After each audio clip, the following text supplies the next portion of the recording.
Okay. Ugh. It's not a back deck chat because I'm not actually outside. It should be. It's beautiful out. Anyway, good morning. So I have so many things coursing around my head like everybody else that's going on in the world. The shifts are real.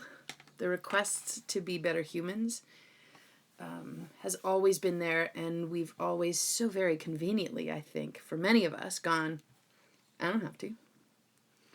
And now comes the reckoning. So anyway, okay, here's what I'm thinking about. I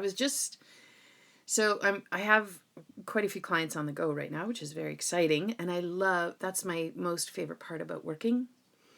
And the work that I do is in supporting people and lighting them up to know that it's not complicated. It's not unattainable. It's really just about food. And it really actually is food first. Like, that's my approach always, always, always. So I was thinking about, I have a client right now who, a lot of stuff on the go. And we were talking about, ways to think about getting a bit of nourishment into you, and how, and I've been thinking about our conversation and then jumping off from there and thinking on my own, as I usually do, and taking that thinking it even further. So part of where I'm going with this is that we've made food so complicated. We have put rules. We change the rules every 6 months. In the 80s and 90s, it was don't eat any fat. In the 90s and 2000s, don't eat eggs. Along the way, it was stop eating carbs, stop eating vegetables, and how dare you eat gluten, and how dare you go gluten-free, because then that's even more terrible. And then there's don't eat chips, and don't eat candy, and don't do this, and don't do that. Don't trust is essentially everything that has been said. If you draw a common line between all of these foods, there is that is terrible, stop it. That is terrible, stop it. That is terrible, stop it. Coffee's terrible. This is terrible. Dairy's terrible. Gluten is terrible. And in some cases, sure, I think gluten can actually, there's a lot of evidence to show that gluten can further trigger Hashimoto's and autoimmune diseases that are certainly linked to thyroid and that are linked to anything that has inflammatory components. And P.S., that is all that autoimmune is. So sure, is it the gluten that's the problem? I don't know about that. I really actually do wonder how much more the impact is, because we have so much crap our bodies have to deal with, more so than lives past. There's so many EMFs. There's so much messaging telling us we're doing everything wrong, including what I'm saying right now. There's just so much bombardment. I just want to say, hi, I see you and you're doing good. Did you eat today? That's the only question I will ask you. Did you eat today? And if you didn't, you need to tend to that. I do start most clients with a solid breakfast. I have one intermittent fasting person where we don't even bring it up, and it's been clarified from the get-go, and I get it. But I am about feeding you. I am not, oh, sure, I sort of try to get in with the hooks and say, yeah, we're doing life hacks. Do you know what we're doing? You don't have to make it fancy. You don't have to make it flashy. Can we stop trying to be a technicolor version of ourselves? The regular version is enough. This business, I was just putting a recipe together for a client on making a London fog or a Dublin fog.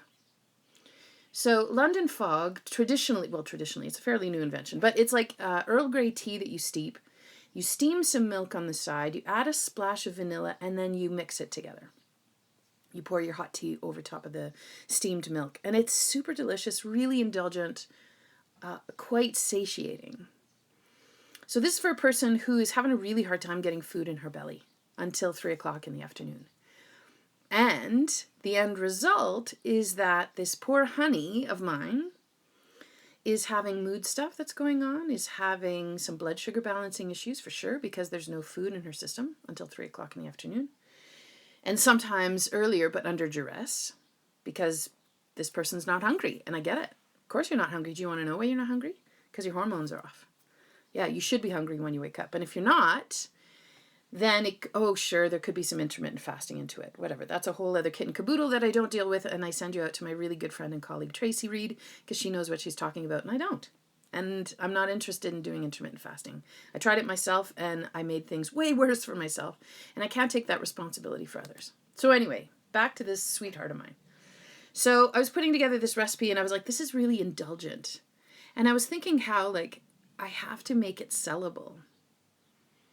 I have to make it flashy. I have to make it sexy and appealing for someone to go, oh, okay, I will try that then.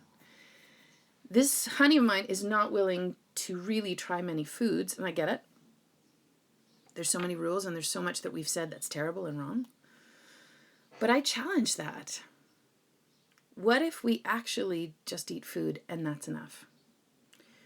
What if we calm the fuck down?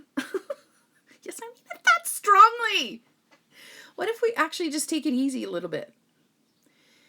What about a London fog could be indulgent? Do you know what's really awesome about a London fog if you put steamed milk in it?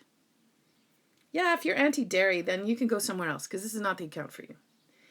Do you know that dairy is really amazing for you? There are carbohydrates, protein, and fats included in dairy. Oh, sure, it can be inflammatory for some who aren't digesting well. But is it the dairy that's the problem, or is it the fact that you can't digest that's the problem? Oh, yeah. Do you know that dairy can provide you with some nutrients to do repair so that now you can actually better tolerate dairy? So are you supposed to take dairy out? Are you supposed to take the list of 87 foods that are on your list of don't eat foods? Are you supposed to take those out? How does that feel? How does it not feel like there's a goddamn war around you? Like your kitchen is a war field, a minefield, booby-trapped everywhere. How is that going to heal? How is that going to be a situation where you can heal? How is that going to be a situation where you can feel better, where you can move through your day, where you can function? How is that going to work? It's not going to work. Guys, we've done a number on humans and we need to back off. So back to my tea. Tea as an indulgent thing. We're living in 2021 where we're having to sell the concept of self-care. Holy crap. That's funny to me.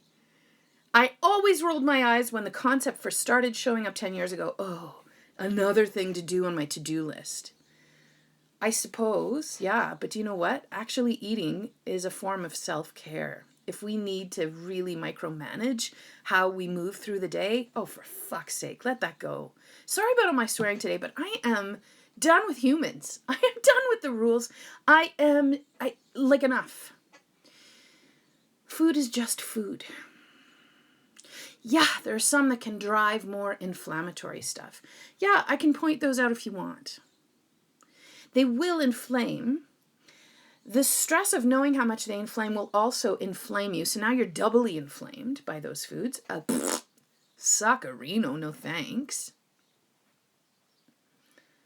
But what if we just look to food to nourish? What if food is just there to help us get through the day? And when I talk about a cup of London fog tea to be an indulgence, I want you to think that indulgence, what's your first thought when you think indulgence, right? Oh, like luxurious, quiet time. It's peaceful. I can enjoy this in solitude. It's going to help fuel me for the next few hours. It feels good. It feels good on my tongue. It feels good in my body. Like the feel good. Okay, indulgence, go with it. There is nothing shameful about indulgence. Grab it by the horns, honey. Take it. Bring joy in. What if also when you're reaching for indulgence, here's the magic bullet. Indulgence satiates because of the mouthfeel. There are biochemical things that happen in the brain that go, oh, we're being taken care of right now. Oh, we've got everything we need. Oh, I just got some fats in my system. My brain is going to be okay. I've got the nutrients to get through the next few hours. What if you add a bit of maple syrup and honey or honey to your cup of tea? Now your body goes, oh, I have carbohydrates. I need that for every single cell functioning in my body. That's good. Now I have enough to last the next 2 hours. Indulging is about providing your body with what it needs. Why is that over and above just the basic necessities? That's messed up. Indulgence should be the minimum. Or indulgence is nothing to be shameful about. Strip all of that stuff away. Go for something indulgent. Have a cup of London Fog. I'll tell you, you steep a bag of Earl Grey tea in super hot boiling water for 8 minutes. While that's going, you're going to steam some milk, either put it in the microwave and whisk it up with a hand whisk or one of those little frother things. I found one at the Italian store in the Northeast here in Calgary, or heat it up on the stove top and blitz it with a little handheld whisker. Yeah, like whatever you want. I don't care. And then add a splash of vanilla and then add a sweetener of sorts. Please add a little bit of sweet. And then, sure, if you want extra levels, add a scoop of collagen powder. That's going to be a bit of protein, easy to digest, helps support your gut. When you support your gut, you'll better be able to handle the other stuff that's on your no list. So in this picture of a London Fog, you have now provided your body with fats, proteins, and carbohydrates. Those are 3 macronutrient categories your body needs to function every day. You're also providing your body with a bunch of nutrients that you need for your thyroid to work, so now your metabolism will work. When you support your thyroid, you're reducing that burden of stress that your body has to handle. A cup of tea for the life win. It is as simple as that.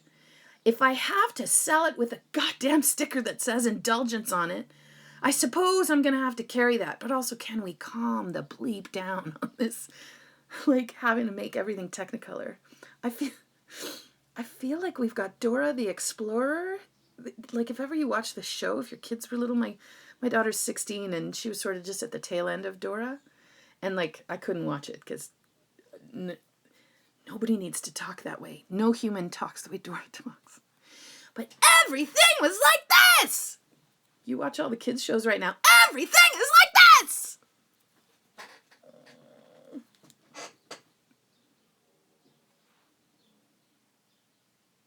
Do you know what helps? Indulgence. A London Fog helps. So I'm going to put a recipe together and I'll post it up on my main feed. But on the topic of indulgence, I'm going to work at reducing the war talk around when there's good stuff that's presented to us. I think that is part of colonialization, unless you are somebody in the dominant culture. I think there's a weirdness attached to indulgence and napping and resting and taking it easy and just not engaging. There's a luxury in that. I get it. But it is accessible to everybody. So in terms of food, for indulgence, what kind of indulgent food will you make today? That will be delicious. That will send the signal to your body that you're cared for. That will send the signal to your body to satiate. And when you satiate, you're now balancing hormones. When you satiate, you're now doing the work of balancing blood sugars so that you're not on a roller coaster of sugars up and down and up and down. And when you satiate, you actually calm the internal burden of stress. What are you going to make today? Sorry for my yelling.